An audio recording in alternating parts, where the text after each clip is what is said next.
Mr. Heavyweight Boxing today? Hey, what's up, man? This is Chris, the Nightmare Ariola, and you're watching Mr. Boxing Today. Heavyweight boxing fans, what's the deal? All right, man, so there's a under-the-radar type of heavyweight fight going on September 3rd. You got the undefeated prospect, 11-0, Roney Hines, taking on extremely tough journeyman Craig Lewis. Now, look, don't let Craig Lewis's record fool you or deceive you, all right? He's won a couple of national championships when he was in the amateurs, done a lot of sparring, been a lot of camps with Deontay Wilder and some other notable heavyweights.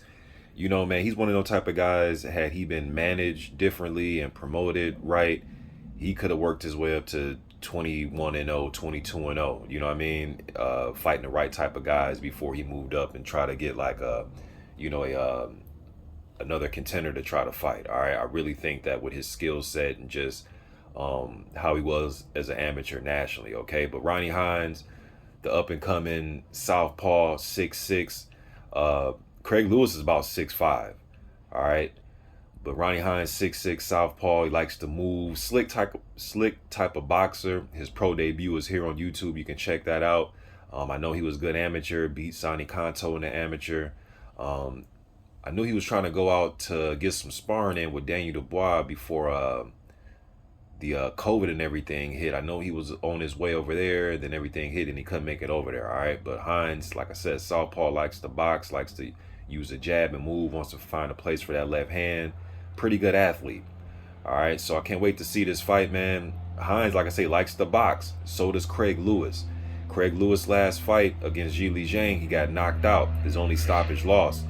I know he fought Jermaine Franklin in the pros and in the amateurs back in the day, but I know he lost to Franklin, took him the full distance. I know he had a majority decision loss to Junior Fa, and then he had a fight against Carlos Takam. One of the judges had it a really close fight, scored it really close in that fight. I thought Takam edged it out though with his activity, but he lost that fight, and then he had the loss to Zhilei Zhang where he got knocked out in the second round. But if you watch that Zhilei Zhang fight, man, I gave the first round to Craig Lewis, to be honest with you. He was switching from lefty to righty. He likes to box and move a little bit, you know, and he can bend at the waist and make you miss and come back with counters. Very good fundamental skill set, man, as a counter puncher. He likes to go lefty to righty, but in that Zhang fight, what got him in trouble is he got hit with one of those left hands and he got against the ropes. He got hit in the corner. And that's, to me, Lewis, when he has problems, when he gets on the ropes or he gets in the corner, like the Zhang fight or the Carlos Takam fight when he went against the ropes and let Takam get the work off against the body. So I think Hines, to win this fight, he's going to have to mix in some body shots, and I'm curious to see who's going to want to take the lead in this fight and be the front foot fighter and put the pressure on.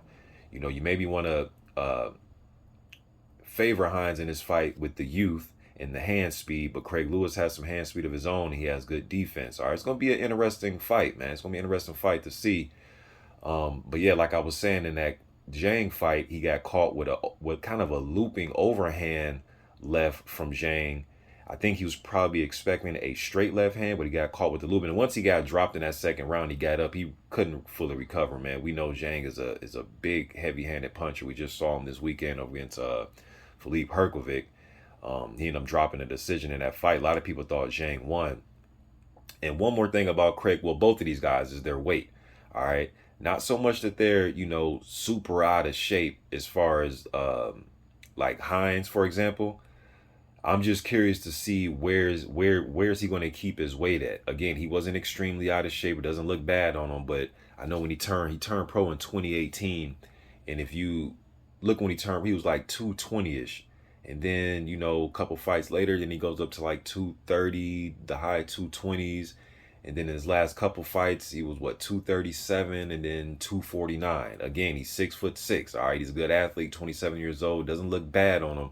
But I'm just kind of curious, where is he going to keep his weight? Is it going to be more in the 220s, the 230s, or close to 250?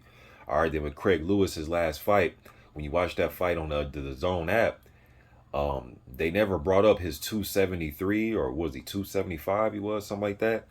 He was, you know, that's 25 pounds, 20 pounds more than what he usually fights at, man. Usually he's in the close to 30 pounds, because usually he's in the, like, you know, the the 240 to 250 range, 245, 244, somewhere in there. That 273 or whatever he was when he fought Zhang, it made me scratch my head. Now, Zhang, that's usually what he does, but looking at Lewis, and then he had been out the ring for 2 years as well, man. So that first round, man, he was snapping that jab, moving around, lefty to righty, thought he was outworking Zhang, you know. Then Zhang, this heavyweight division, man, all it takes is one to turn the tide of a fight. All right. But just want to give my opinion about this under the radar top heavyweight fight, man. You got Ronnie Hines taking on Craig Lewis. Just getting it out there to you guys. Let me know what you think in the comment section. I'm gone.